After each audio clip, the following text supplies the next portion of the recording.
Rainer Banham was a British architectural historian and critic known for shifting focus from architectural form and aesthetics to what buildings do and how they perform.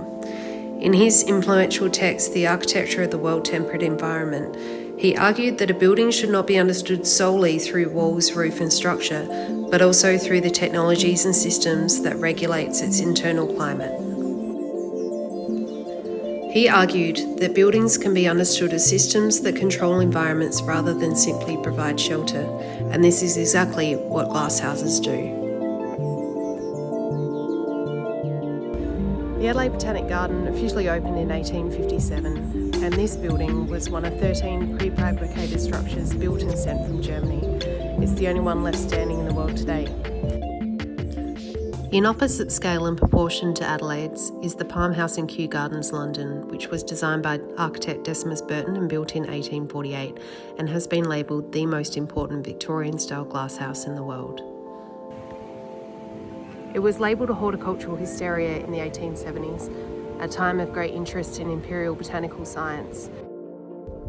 Civic architecture in the 19th century used town halls, train stations and public gardens like this to express civic pride, to signal we are modern, prestigious and important. The more elaborate the building, the stronger the message.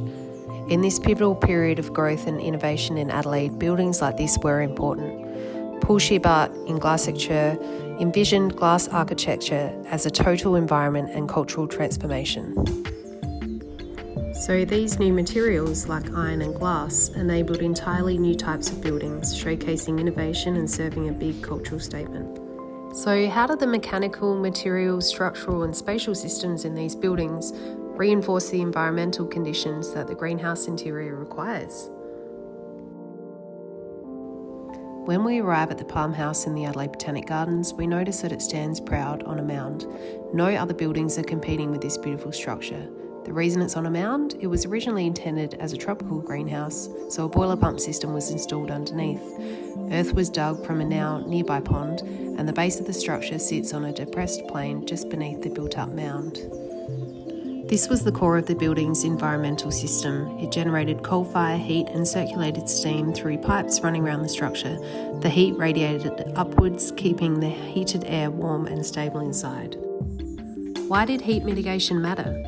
The boiler was the invisible infrastructure of the building. Without heat, these structures couldn't retain the temperature and humidity their internal environments required. From a materials lens, both palm houses act as what Rainer Banham would describe as a well-tempered environment, using glass and iron to actively regulate the interior climate. In Kew, the curved glass maximises the solar gain by capturing heat that is often missed in London's colder climate. In Adelaide, the glass is flat and segmented to mitigate a much harsher Australian climate. It relies less on heat retention and more on controlling light and intensity within the space. Glass louvers act as ventilation aids to further control the interior. They act as escape routes for heat and humidity to let the building breathe without mechanical cooling. Decorative blue glass also acts as a light mediator here too. Cast iron was a defining feature of the Industrial Revolution, easy to produce in mass and quick to assemble. Catherine Ferry, in her Hidden Histories Cast in Iron journal, highlights the importance of the combination of art and structure evident in these palm house structures. The fusion of iron and ornament both enact a reconciliation of art and technology and create a new modern architectural language. Keeping in the true Victorian style of ornamentation, the Adelaide Palm House Conservation Plan in 1991 highlighted that Adelaide's Palm House has a high integration of successful structural logic with sophisticated architectural form and detailing, most indistinguishable interrelationships between form and function. Here, ornamentation isn't inseparable from structure, it's embedded into the fabrication.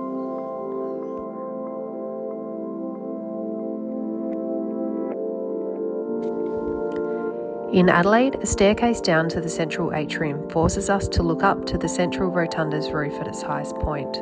The building is organised as a system of structural bays rather than a single unified form, both along its length and in its vertical iron frames. Its linear spatial typology shows a repeated system of bay openings in the two wings on either side of the central atrium. Originally organised to house a larger palm tree, the highest point is naturally in the centre and its rotunda ceiling cavity. The volume expands upwards and outwards towards the east and west bell ends. At Q, curved iron ribs look like the upturned hull of a ship and create continuous expansive volumes that allow air and heat to rise. Q's internal layout is highly axial and has a hierarchy of volume for specific tropical environments. Both the Adelaide and Kew palm houses demonstrate that these buildings are more than architecturally iconic structures. They are environmental systems strategically designed to reinforce and support the botanical environments within them. Whilst Kew's example operates on a much larger scale than its Adelaide relation, Adelaide's palm house adapts the same principles. Both structures position architecture as something more than a building that the public can enjoy, but as an active mediator between climate and technology. Both great examples of early environmental thought in architecture.